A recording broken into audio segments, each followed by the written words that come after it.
Hello, darkness, my old friend. I've come to talk with you again,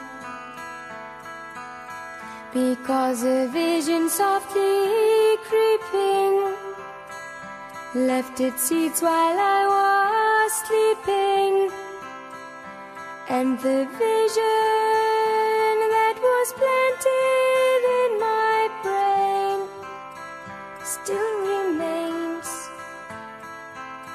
within the sound of silence.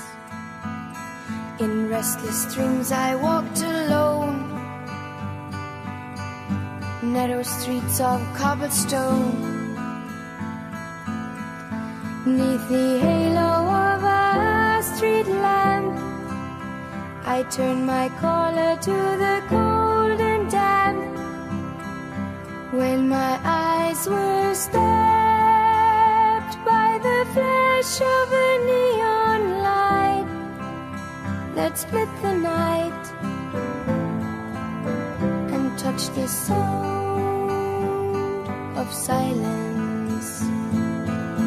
And in the naked light I saw 10,000 people, maybe more,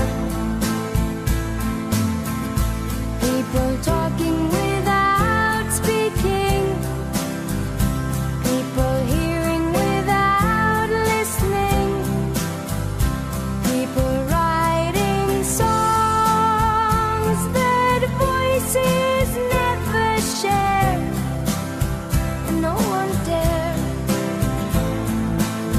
disturb the sound of silence. He said, you do not know,